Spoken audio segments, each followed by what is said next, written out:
My name is Asia Sampson, and today on Baptism Overland, we're installing a 270-degree awning.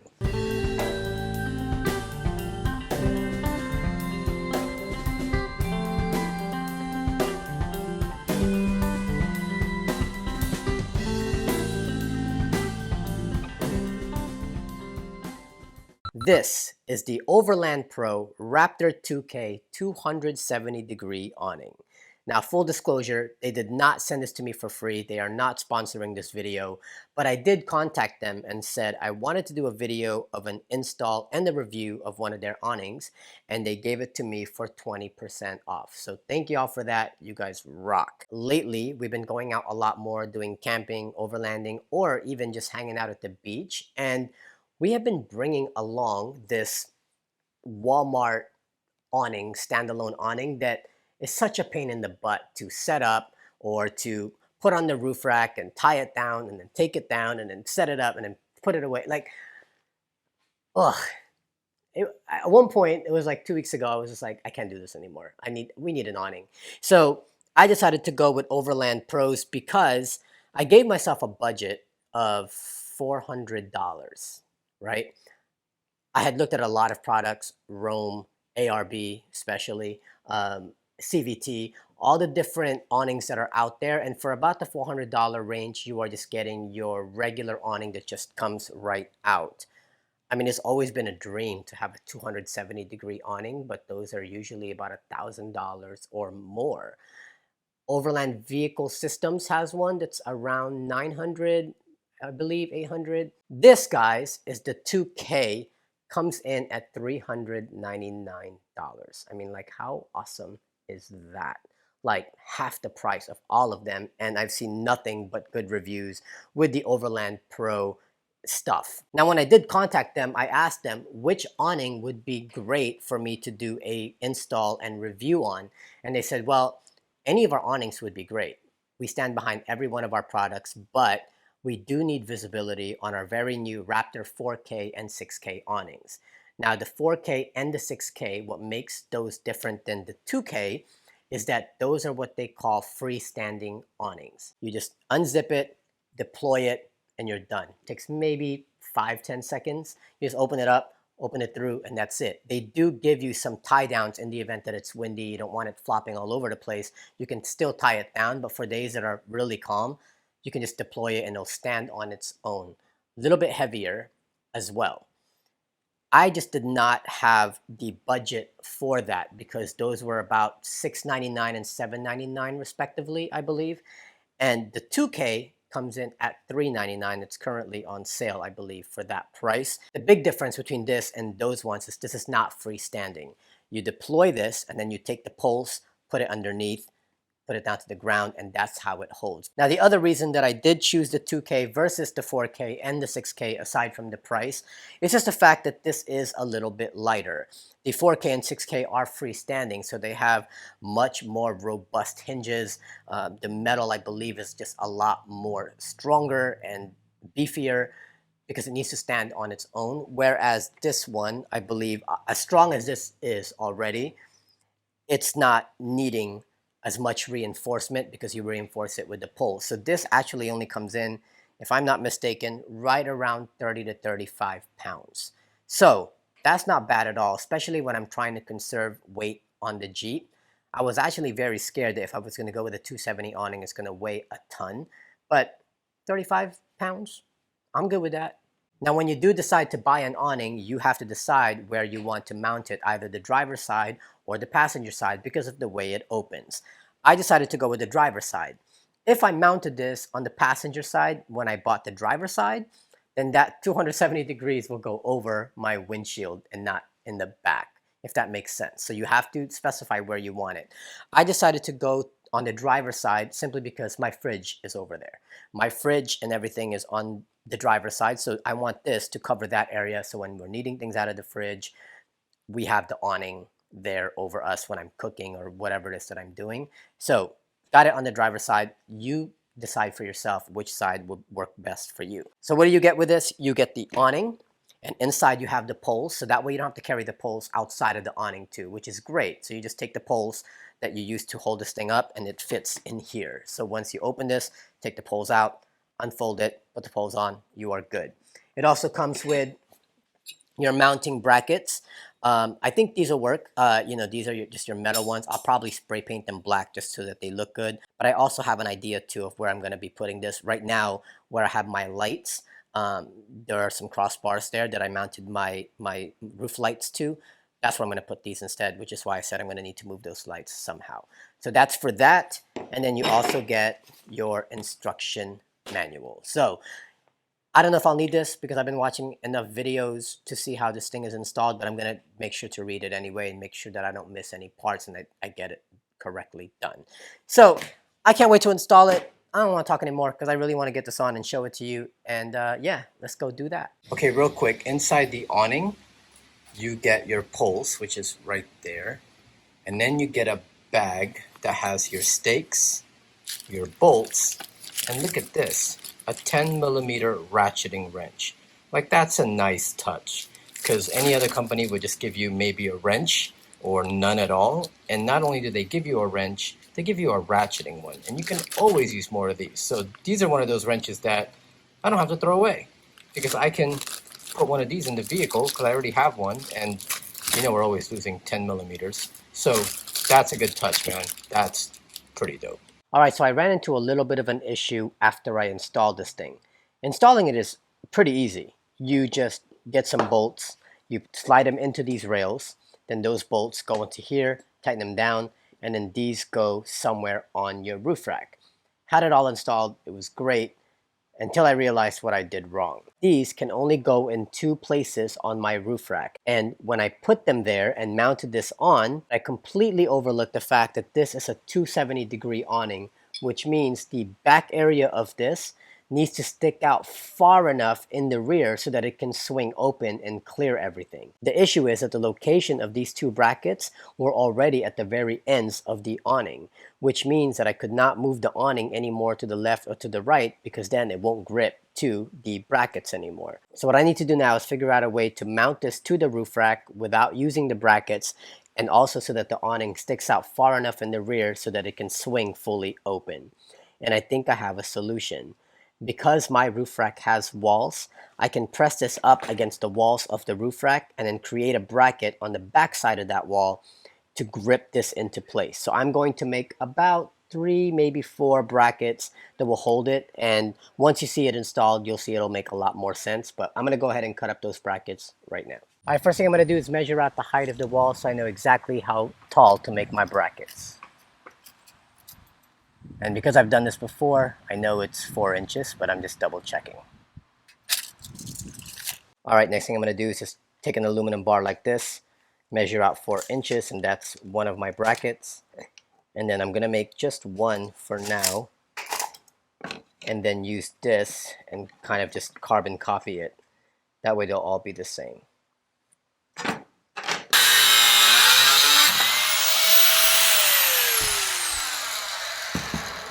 All right, the next part is putting up the bracket behind it and then figuring out where the bars get in the way. So I'll just mark that and at the bottom.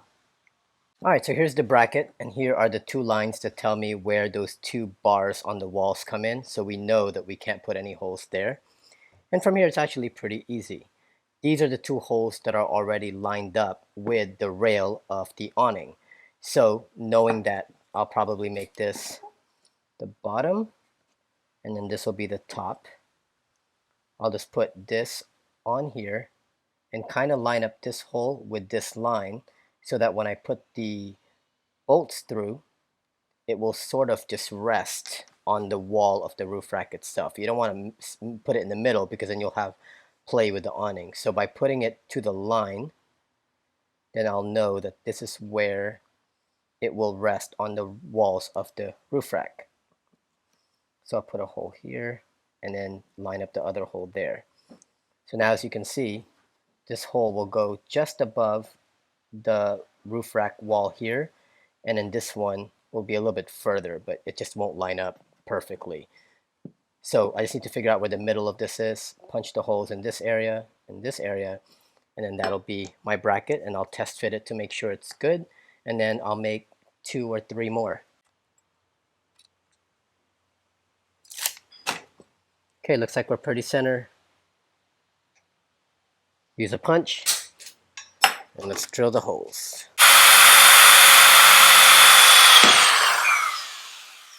All right, so here's the bracket. I just want to make sure that it lines up with the rail and that the bolts that I have will go through the holes that I just made. So here are those bolts, and as you can see, fits perfectly. So what this is going to do now is this bracket will clamp this awning onto the wall of the roof rack.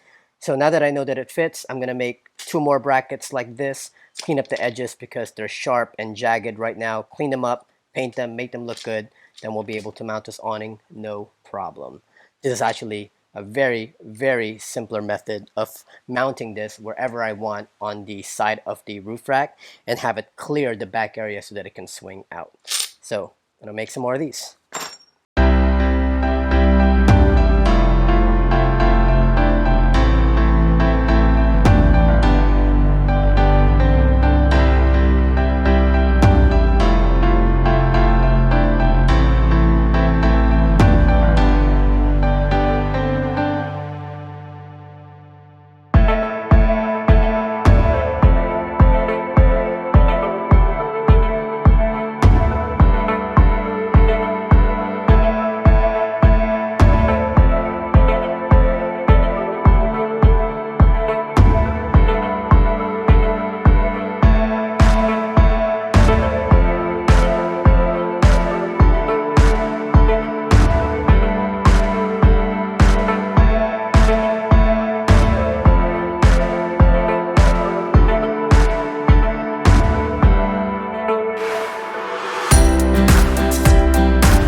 I don't know if it's just me, but why does it feel like every time I'm doing an install on this roof rack, I'm fabricating brackets? Like every time.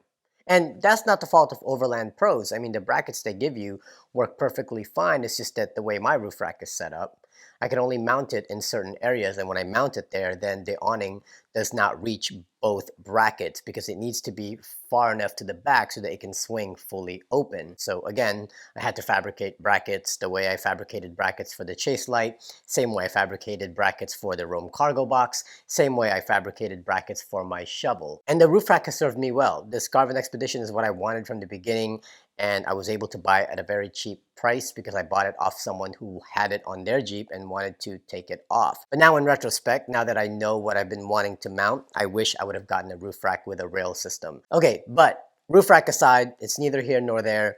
You are here for my review on the Overland Pros 270-degree awning.